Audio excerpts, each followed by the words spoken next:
اس فرقان والے دن، فیصلے کے دن، جس دن کی دو فوجیں بھڑ گئی تھیں۔ واللہ علی کل شیء قدیر، اور اللہ تعالیٰ ہر چیز پر قادر ہے۔ اذ انتم بالعدوۃ الدنیا وہم بالعدوۃ القصویٰ، اصل میں یہ جو وادی ہے جس میں بدر واقع ہوا ہے، یہ ایک گھاٹی سی ہے جو دونوں کناروں کے اوپر تو بہت تنگ ہے لیکن درمیان میں بہت کھل کر میدان بن جاتا ہے۔ اس کا ایک سرا جو ہے وہ شمال کی طرف نکل جاتا ہے اور وہ جا رہا ہے شام کی طرف، ایک سرا جنوب کی طرف ہے اور وہ جاتا ہے مکے کی طرف، ایک مشرق کی طرف آتا ہے کہ جو مدینے کی طرف آ رہا ہے۔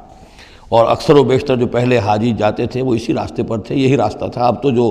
نیا طریق الہجرہ بڑی اعلیٰ سڑک بن گئی ہے تو لوگوں کو ان مقامات سے گزرنے کا موقع نہیں ملتا، ورنہ بدر سے ہو کر ہی راستہ گزرتا تھا۔ تو ایسا ہوا ہے کہ اللہ تعالیٰ کی طرف سے ایسی اسکیم بن گئی، تدبیر ایسی ہو گئی کہ عین بر وقت پہنچے۔ وہ جو مدینے والا سرا تھا جو قریب تھا مدینے کے اس وادی کا، اس پر حضور پہنچے، اور عین اسی وقت جو دور والا سرا تھا، وہ گھاٹی جہاں پہ ختم ہو رہی تھی جنوب کی طرف، وہاں وہ قریش بھی پہنچ گئے بر وقت۔ جب تم تھے ورلے کنارے پر اور وہ تھے پرلے کنارے پر، اذ انتم بالعدوۃ الدنیا، دنیا ادنا کا مؤنث ہے قریب تر، وہم بالعدوۃ القصویٰ، اور وہ تھے پرلے کنارے پر، والرکب اسفل منکم، اور وہ جو قافلہ تھا وہ تم سے نیچے تھا، نیچے ہو کر گزر گیا تھا، یعنی اس کے بعد پہاڑوں کی ایک رینج تھی اور اس کے بعد پھر تہامہ کا میدان تھا۔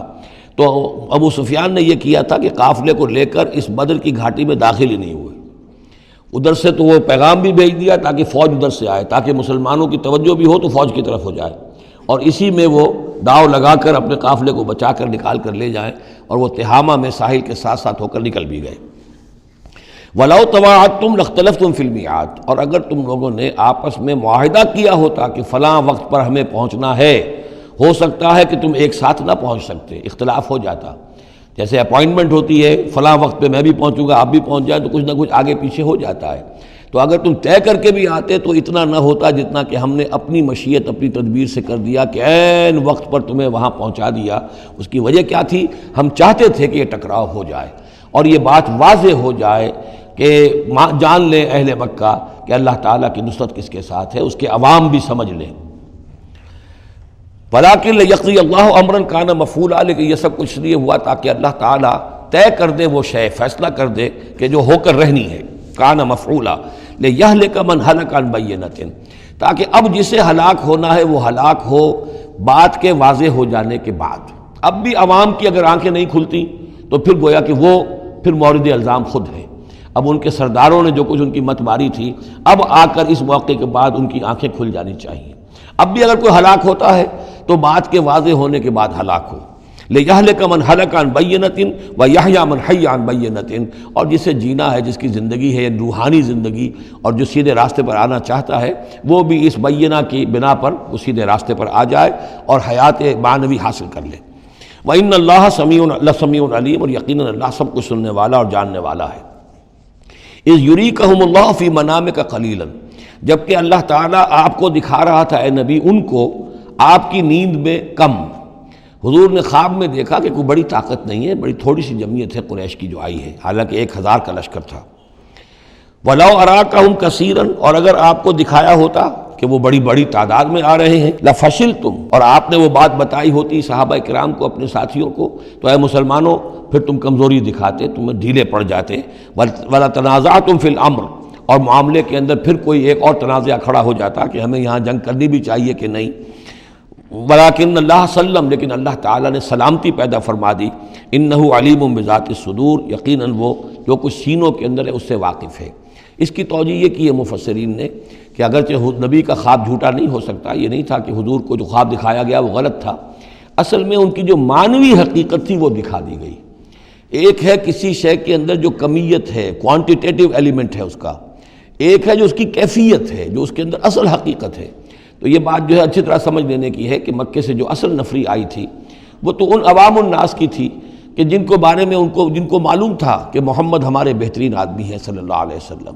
اور جو ان کے ساتھی ہیں وہ ہمارے گل سرسبد ہیں، ہمارے خاندان کے قریش کے بہترین لوگ ہیں، اور پھر یہ کہ انہوں نے کوئی جرم نہیں کیا ہے، کوئی ظلم نہیں کیا ہے، وہ صرف ایک خدا واحد کا کے ماننے والے اور جو ہیں وہ نیکیوں کا حکم دینے والے ہیں۔ تو جو ان کے ہاں جو بھی جس کو ہم کہتے ہیں سائلنٹ میجورٹی عوام الناس، ان کے دل اپنے لیڈروں کے ساتھ نہیں تھے، آ تو گئے تھے، وہ ظاہر ان کا جبر تھا، ان کا فیصلہ تھا، لیڈروں کا حکم تھا، آ گئے تھے، لیکن مارے باندھے کو آئے ہوئے تھے۔ ان کے دلوں کے اندر وہ بات نہیں تھی کہ جو کسی ایسے لشکر میں ہوتی ہے کہ جو سمجھتا ہے اپنے آپ کو برحق،